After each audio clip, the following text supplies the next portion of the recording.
시청자 여러분 안녕하십니까? VOA 뉴스투데이 시작합니다.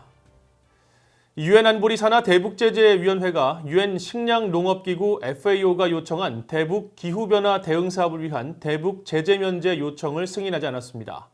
유엔 녹색기후기금이 지원할 약 75만 달러 규모의 사업인데 이런 지원이 북한 주민이 아니라 북한 관료를 위한 것이라는 게 승인 거부의 주요 원인인 것으로 알려졌습니다. 첫 소식 지다겸 기자가 보도합니다. 유엔 식량농업기구 FAO는 대북제재위원회에 기후변화 대응 사업에 대한 제재 면제를 요청했는데 지난 22일 대북제재위원회가 이에 대한 제재 면제를 승인하지 않았다고 VOA에 밝혔습니다. 유엔 안보리 대북제재위원회가 유엔 녹색기후기금에 기후변화 대응 역량 강화 및 재고 사업에 관한 대북제재 면제를 허가하지 않은 것입니다. 제재 면제 승인이 거부된 이유는 밝히지 않았는데 이와 관련해 미국이 제재 면제 승인을 반대한 것으로 알려졌습니다. 22일 블룸버그 통신 보도에 따르면 미국은 이번 면제 승인 요청이 인도주의 사업 제재 면제 요건에 미달했다고 판단했으며 그 이유 중 하나로 훈련 제공을 지목했습니다. 미국은 유엔 안보리 회원국에 보낸 서한을 통해 이번 요청은 북한의 민간인을 위한 지원보다는 북한의 정부 부처와 학술기관, 연구기관에 대한 폭넓은 조직훈련과 기타 관료적 지원을 기술하고 있다고 밝혔다는 것입니다. 식량농업기구 FAO는 이번 요청에 포함된 능력 배양 사업은 기후변화 대응 관련 국가기관의 역량 강화와 이를 위한 훈련의 중요한 요소라고 설명했습니다. 또 유엔 안보리 결의를 완전히 준수하면서 모든 유엔 회원국의 요청에 최선을 다해 대응할 것이라면서 제재 면제 요청 거부 사례가 이번이 처음이 아니라고 밝혔습니다. 기술협력 등 여러 사업에 관해 제재 면제를 요청해왔으며 일부는 대북제재위원회 결정에 따라 거부된 사례도 있다는 것입니다. 유엔 기후변화협약 회원국들 가운데 모든 개발도상국들은 연간 100만 불 이내에서 유엔 녹색기후기금의 능력 배양 사업 지원이 가능합니다. 북한은 75만 2천여 달러 상당의 기후변화 대응 역량을 제고하는 능력 배양 사업 신청서를 지난해 8월 처음 제출했습니다. 이후 유엔 녹색기후기금은 지난해 말 처음으로 대북 기후 대응 사업을 승인해 대북 제재 면제 승인 요청 등을 추진했습니다. VOA 뉴스 지다겸입니다. 북한이 이란과 베네수엘라, 예멘 등과 불법 군사협력과 무기거래를 지속하는 정황을 조사 중이라고 유엔 안보리 대북제재위 전문가 패널이 보고서를 통해 밝혔습니다. 유엔 안보리 대북제재위원회 산하 전문가 패널은 최근 공개한 연례 최종 보고서를 통해 북한이 연루된 불법 군사협력과 무기거래, 주류 수입 등 제재 위반 사례들을 들며 북한의 주요 불법 무기거래선인 조선광업개발무역회사와 생필무역회사 등이 이란에서 무기를 거래한 정황을 지적했습니다. 또 두 회사는 모두 안보리 제재 대상이며 유엔 회원국의 제보를 기반으로 하원모, 김학철 등 북한 국적자 2명이 현재 이란에서 조선광업개발무역회사 대표로 활동하고 있다고 지적했습니다. 보고서는 또 현직 이란 주재 북한 외교관이 금과 현금 밀수에 가담하는 것으로 파악했다면서 이 같은 밀수 행위가 적어도 2009년부터 아랍에미리트 두바이 공항과 이란 테헤란 공항 사이에서 외교적 경로를 통해 계속되고 있다고 밝혔습니다. 신종 코로나 바이러스 여파로 해외 이주 노동자들이 본국에 보내는 송금이 올해 20% 감소할 것이라고 세계은행이 전망했습니다. 한국 등 해외에 사는 탈북민들도 저임금 종사자들이 많아 타격이 불가피할 것으로 예상되고 있습니다. 김영권 기자가 취재했습니다. 세계은행은 22일 발표한声明에서 신종 코로나 바이러스에 따른 경제 위기 여파로 해외 이주 노동자들이 본국에 보내는 송금액이 크게 줄어들 것이라고 전망했습니다. 이주 노동자들이 체류하는 국가들이 신종 코로나 바이러스로 경제적 타격을 받으면서 고용에 취약한 이주 노동자들이 일자리를 잃고 수입도 크게 감소하고 있다는 겁니다. 세계은행은 그러면서 이들의 지난해 송금액은 5,540억 달러였지만 올해는 4,450억 달러로 19.7% 대폭 감소할 것이라고 내다봤습니다.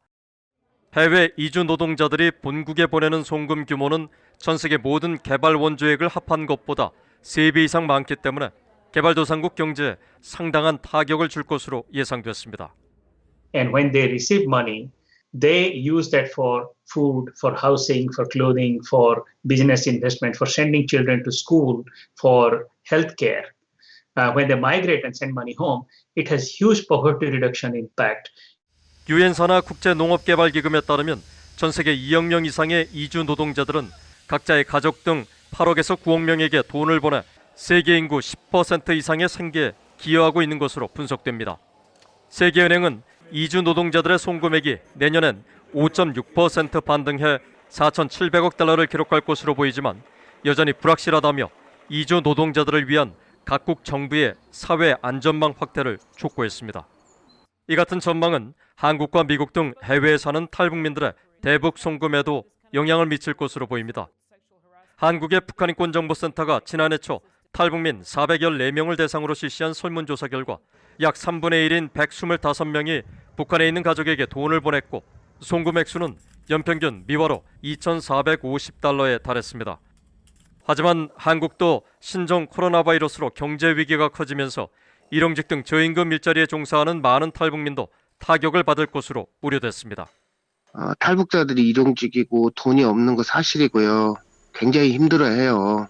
그렇지만 이거는 피부로 느끼는 자기 가족이잖아요. 그러니까 어떻게 해서든지 이제 북한이 이런 상황들을 맞닥뜨릴 때 탈북자 여기 있는 분들은 돈을 보낼 수밖에 없고. 실제로 최근 북한 내 가족에게 송금한 미국의 한 탈북민은 VOA에 북한 내 경제 상황이 더 열악해졌다는 소식을 듣고 송금을 더 했다고 말했습니다.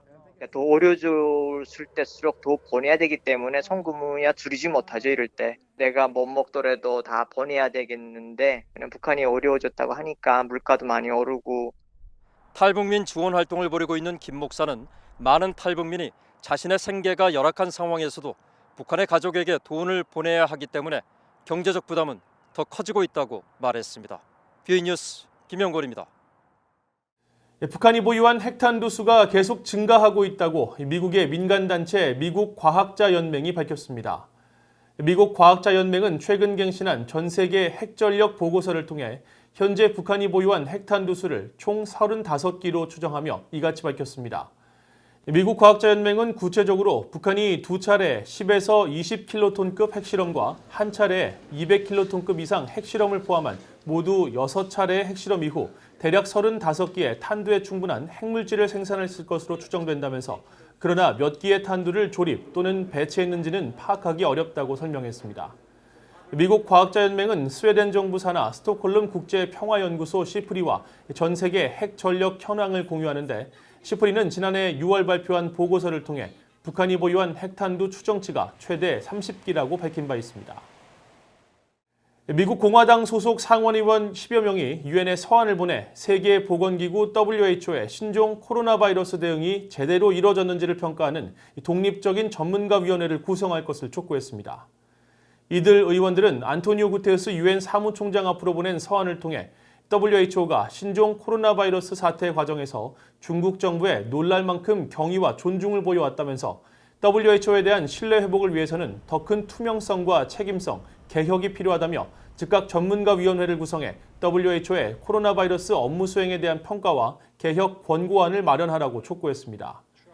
이번 서한 작성에는 공화당 상원의원인 테드 크루즈, 마르코 루비오, 코리 가드너, 린지 그레이엄 의원 등 10여 명이 참여했으며 앞서 도널드 트럼프 대통령은 지난 14일 WHO의 잘못된 대응이 코로나 바이러스의 대유행으로 이어졌다면서 WHO에 대한 미국의 자금 지원 중단을 지시한 바 있습니다. 이상으로 BOA 뉴스투데이를 마칩니다. 시청해주신 여러분 고맙습니다.